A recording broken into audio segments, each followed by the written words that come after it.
Today I'll share how I installed an additional M.2 SSD in my PS5. Modern games often take up a lot of space. For example, Call of Duty can be up to 200 gigabytes, and the console itself has about 660 gigabytes available. So I decided to install an M.2 SSD to expand the storage.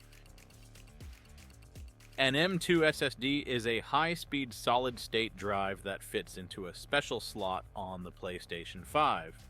It operates via the PCI Express Gen 4 X4 interface, providing high data transfer speeds. Installing an SSD is a simple way to expand storage and improve game loading times. It's important to note that not all SSDs are compatible with the PlayStation 5. Firstly, it should have a form factor of 2230, 2242, 2260, 2280, or 22110, length from 30 to 110 millimeters, width up to 25 millimeters. Secondly, the sequential read speed should be at least 5,500 megabytes per second. Thirdly, the SSD should have a cooling mechanism, such as a heatsink or thermal conductive film. Finally, the supported SSD size should be between 250 gigabytes and 8 terabytes, provided you have the latest firmware installed. I bought the Adata Legend 960 Max 2 terabytes SSD. It meets all the requirements, and the read speed reaches 7,400 megabytes per second. It comes with a heatsink that you need to install yourself. Now let's talk about the installation process. I have the original design PlayStation 5, but the instructions are also applicable to the PS5 Slim.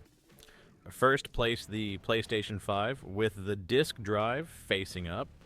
If you have the digital edition, place it with the logo facing down, with the power button directed towards you.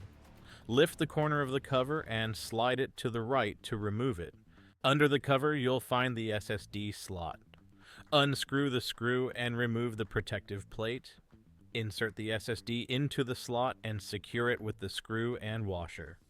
Ensure the SSD is seated firmly in the slot.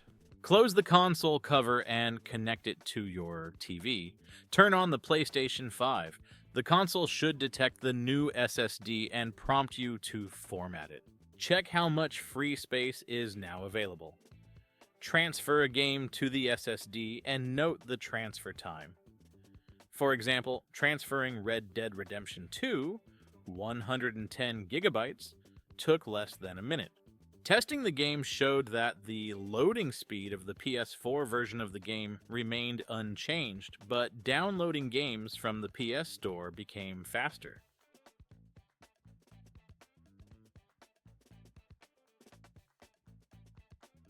So, is it worth buying an SSD for the PlayStation 5?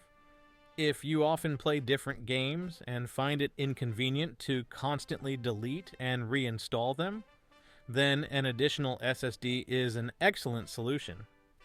Choose an SSD that meets the PlayStation 5 requirements and decide for yourself if you need it. I hope this video was helpful. If you have any questions, feel free to leave them in the comments.